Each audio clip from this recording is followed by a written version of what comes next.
2 years అయింది. నా passport చేశారు రీసెంట్లీ కూడా.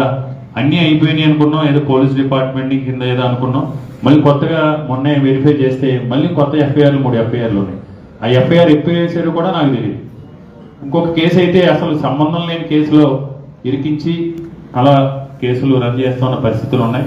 కాబట్టి ఒకవైపు పార్టీకి సంబంధించిన కార్యక్రమాల్లో, ఎందుకంటే మీకు అందరితోనే కూడా పరిచయాలు ఉంటాయి, మీ పరిచయాలన్నీ కూడా ఉపయోగించుకుని జగన్మోహన్ రెడ్డి గారు ఎప్పుడు న్యాయం కోసం, చట్టం కోసం, రాజ్యాంగం కోసం, ప్రజాస్వామ్యం కోసం పరితపించే నాయకుడి ఆధ్వర్యంలో మనం పనిచేస్తున్నాం. కాబట్టి ఒకవైపు లీగల్గా కావాల్సిన ఆస్పెక్ట్లో మీ మద్దతు, మీ సేవలు పార్టీకి ఉపయోగిస్తూ, అదేవిధంగా ఎప్పటికప్పుడు ప్రజాక్షేత్రంలో కూడా కొంత చైతన్యవంతంగా, ఇందాక సత్యనారాయణ గారు చెప్పినట్టు, రోహిత్ రెడ్డి గారు చెప్పినట్టు పొలిటికల్ యాక్టివిటీస్లో కూడా మీరు భాగస్వాములు అవ్వాలని మిమ్మల్ని అందరినీ కూడా నేను విజ్ఞప్తి చేస్తున్నాను.